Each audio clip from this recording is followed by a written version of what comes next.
Ask you a couple of questions about your family. Yeah. So can you tell us who is in your family? Well, my name's Marcine and I have two boys, twins, Xavier and Shea. Shea has bilateral cochlear implants. He was born with, I think it was moderate one side and severe on the other initially. Who's attended ABT sessions over the years? Well, my mum and dad have both attended. Mum reasonably regularly if she's up in Canberra on the day that the session's on. And she's probably the one who's been most involved in them doing things with the boys after a session. My sister Anna has also attended when she's been around, although that's been fairly rare for her to be here on a Tuesday. But they find that they really have a better understanding of what assistance Shea might need or correction or work he might need after a session than they do otherwise. Yeah, so how did you get them involved in deciding to come along? Well, they were very interested. I mean, Mum and Dad were there at the switch on, so they've been there the whole way through the process.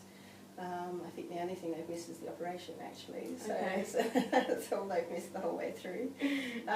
But they're just very interested. Dad has a hearing problem himself, so he's sort of more interested from the technical side. Sure.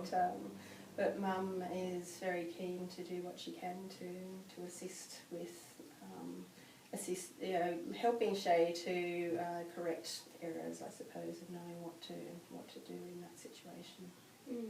The fact that I'm a single parent would have to be the main advantage, is that when they're there they have more adults who can be contributing to the therapy time or just talking to them. It tends to be more natural discussion in our house rather than specific sitting down and doing therapy, so it just helps them, guides them. I also give them the reports, so the yearly language assessment reports, so they have some idea of where he's at and what might need working on next too. And they're just very engaged. Language is important to them, all three of them who've been able to come along, and to the family as a whole, so it's something that has just engaged them from word go. And Mum has a profoundly deaf brother who has never heard anything his whole life, so to witness her grandson being able to see that, do that, hear that is just amazing. Yeah, she must really love seeing that too, actually. Yeah. Yeah. And Xavier's been involved in the sessions as well. How do you see that helps him at home? I think that it helps Xavier in that he is aware of what that Shea doesn't hear things the same way that we do.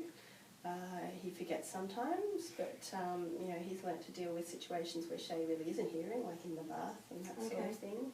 But also, it benefits Xavier in that he gets the therapy as well. I mean, he's been there for nearly every session, so he's getting that advantage, and it helps me in terms of getting ideas on how to help Xavier with any difficulties he's got too. So, Yeah, any challenges having the twins in the sessions, Marcy? I think you'd have to answer that.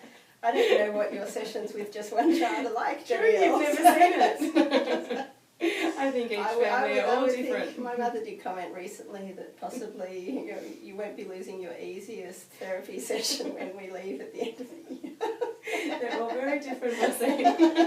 And I love your sessions. But they can be very noisy and a bit crazy. But, Shea's the type of kid who will refuse to do something, but if he sees someone else do it, maybe that does help him to actually try. Yeah, and I think having the two boys in the session, it also shows me what real life is for you guys at home. Yeah. Whereas if it were just Shea in a session, it wouldn't feel like that. We'd have his whole attention possibly, which we might not have usually. Usually, Never probably is true, Yeah, so how did the Shepherd Centre support you in integrating your family I suppose members? they just said yes. Each time I asked if someone could come, and in the early days when I did ask, now I just bring them along if they're interested. So is that there was never any problem with bringing people along. Yeah, I think for the switch on we had about 5 adults in the room, didn't we? So that was yeah, so it's always been very inclusive and very accepting of the fact that it won't be necessarily a partner who's able to make it, but it will be the wider family. And I've seen that with other families as well. Grandparents are often coming to playgroup and that sort of thing, so it's great because the child doesn't learn just at home with the parents, he learns out with his extended family as well. Exactly. Yeah, so what do you all love doing as a family?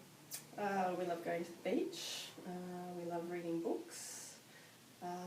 The beach is hard because Shea doesn't want to wear his cochlear implants there, but he loves playing on the iPad, listening to things that are happening on the iPad.